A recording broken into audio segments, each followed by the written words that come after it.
तो tumour body ने बनाया है तो बॉडी डिसॉल्व करेगा। स्टोन बॉडी ने बनाया है, बॉडी डिसॉल्व करेगा। अगर बॉडी में ट्यूमर बनी गया है, बॉडी में शुगर एक्स्ट्रा है ही, बॉडी में हार्ट में कोई ब्लॉकेज आ ही गया है, तो अब क्या करें उसको ठीक से निकालने के लिए? क्या करें? मैं एक एग्जांपल देकर समझाता हूं। किसी के पास पेन है? रिफिल वाला पेन आप में से दीजिए। अब देखिए, जो लोग एंजियोग्राफी कराते हैं या जो लोग एंजियोप्लास्टी कराते हैं, तो एंजियोग्राफी एंजियोप्लास्टी में क्या होता है, एक कैथेटर या यूं बोलिए एक तार आपके ब्लड वेसल में डाल देते हैं, इतना तो आपको पता है। और अगर आपके कहीं पे भी कोई ब्लॉकेज है तो ब्लॉकेज टूट जाएगा, हट जाएगा, राइट। फिर एक वहां पे कोई स्टंट डाल देंगे, कोई रिंग डाल देंगे, तो ये आप ठीक हो गए, ऐसा मानते हैं।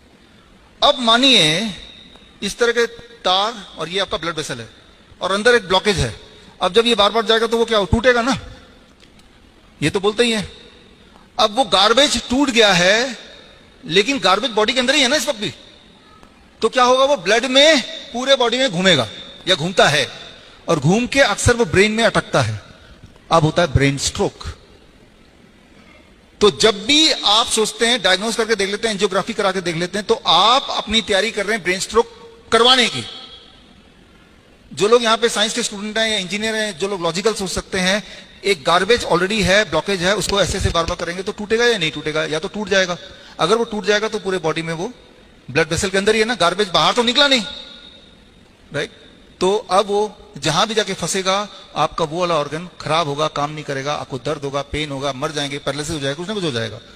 लेकिन कभी भी ये नहीं पता चलेगा, आपको बताएंगे नहीं, वो जो गार्बेज एंजियोग्राफी करने की कोशिश की गई थी उसी की वजह से ये एक नया प्रॉब्लम आ गई है आपको। तो गार्बेज को बॉडी से बाहर अगर आपको निकालना है तो निकालने का रास्ता वही होना चाहिए जो कुदरत ने आपको दिया है, ना कि वो रास्ता जो इंसान ने बनाया है, काटने छाटने का नहीं। एग्जाम्पल के तौर पे किस तरह से गार्बेज हमारे हॉस्पिटल में हम निकालते हैं, आप घर जाके क्या करेंगे। अब देखिए, मान लीजिए ये पेड़ नहीं है, ये ट्यूमर है या ये कैंसर है और ये बढ़ता जा रहा है। डॉक्टर बोल रहा है ट्यूमर इतना बढ़ गया है, ऐसा करते हैं ट्यूमर को काट देते हैं।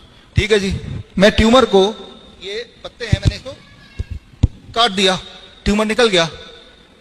लेकिन अब क्या होगा, कुछ दिन बाद क्या ट्यूमर खत्म हो जाएगा? ये पेड़ तो दोबारा से बढ़ेगा।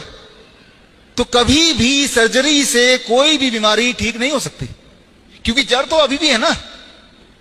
जब भी आप स्टोन को निकालेंगे, ट्यूमर को निकालेंगे, पेड़ तो वही है, पेड़ को खाना तो मिल रहा है, वो ट्यूमरस ग्रोथ का कारण वो तो वहीं का वहीं है।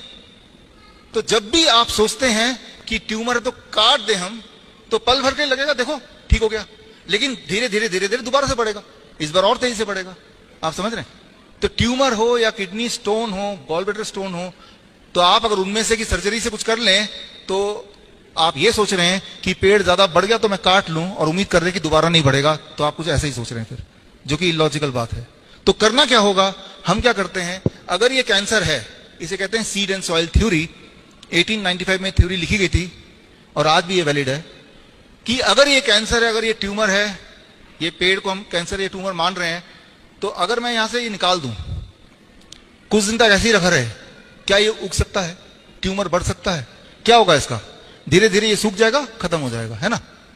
तो जो एनवायरमेंट है, जिस एनवायरमेंट पे वो ग्रो कर रहा था, उस एनवायरमेंट को बदल दो, चेंज कर दो उस एनवायरमेंट को। अगर आप ऐसा कर पाए तो ट्यूमर बॉडी ने बनाया है तो बॉडी डिसॉल्व करेगा, स्टोन बॉडी ने बनाया है, बॉडी डिसॉल्व करेगा, तो वो परमानेंट इलाज है। तो ऐसा हम अपने हॉस्पिटल में करते हैं। आप कैसे करेंगे घर जाके आज से, तो वो मैं आपको अभी एग्जाम्पल के तौर पे बताने जा रहा हूं।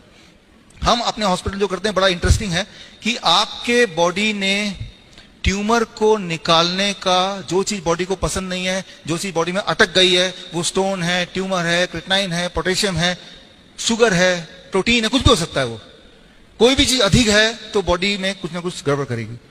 तो पेशाब का रास्ता निकाला है जो फिर भी बंद हो गया। एक और रास्ता है, वो है आपकी तीसरी kidney. Third kidney is your skin. आपका स्किन के जो पसीना आता है उसका एक बूंद लीजिए और पेशाब का एक बूंद लीजिए, दोनों केमिकल एनालिसिस करेंगे तो आपको लगभग सेम मिलेंगे।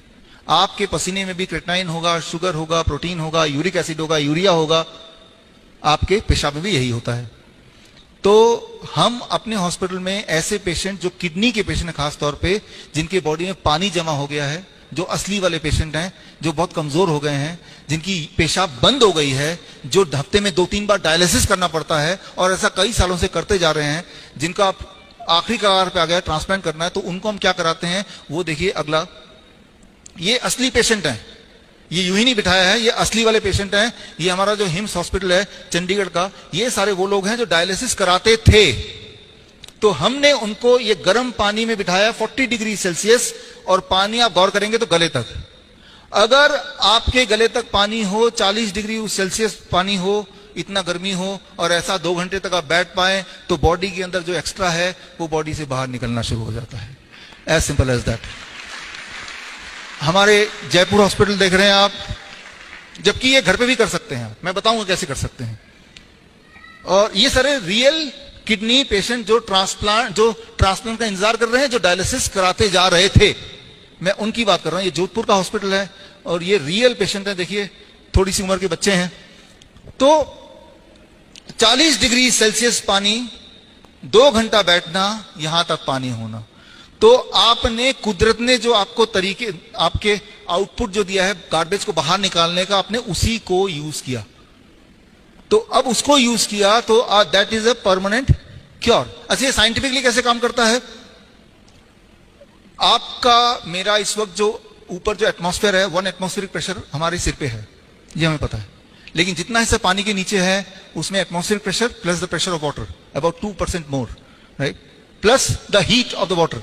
जब ये केमिस्ट्री होती है तो बॉडी में कुछ बदलाव आते हैं। स्ट्रोक वॉल्यूम हार्ट का 20% बढ़ जाता है और ब्लड का रीडिस्ट्रीब्यूशन होता है, टांगों से हटता है ब्लड और यहाँ पे तेजी से घूमने लगता है। सारे मेजर ऑर्गन यहीं पे हैं, चाहे वो किडनी हो, हार्ट हो, उसे वो रिपेयर करने लगता है।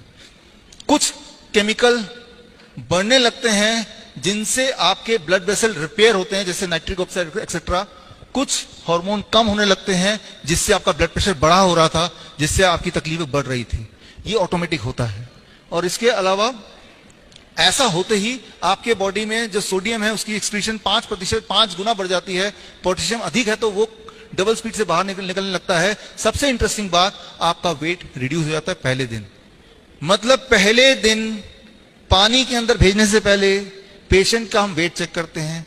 वेइंग मशीन वहीं लगा रहता है। 2 घंटे बाद जैसे ही पानी से बाहर निकलते हैं दोबारा वेट चेक करते हैं। पेशेंट हैरान होता है कि मेरा वेट 1 kg कम कैसे हो गया, 500 ग्राम कम कैसे हो गया। ये वही वाला वेट है जो बॉडी में तकलीफ दे रहा था, जो पेशाब के रास्ते नहीं निकल पा रहा था।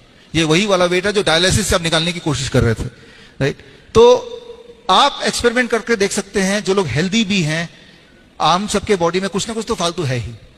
तो आप में से कोई भी अगर बॉडी पहले दिन बैठेंगे तो ऑन एवरेज 500 ग्राम वेट कम निकलेगा 2 घंटे बाद जब निकलेंगे वहां से। तो यानी कि जो चीज फालतू, और उसके बाद अगर आप अपना, जो लोग डायबिटीज के पेशेंट है उनका ब्लड शुगर नॉर्मल होने लगेगा। जो हाई बीपी की गोलियां लेते हैं तब भी बीपी बढ़ता है, उन सब की गोलियां छोड़ना उनकी मजबूरी हो जाती है। क्योंकि बीपी कब है ज्यादा?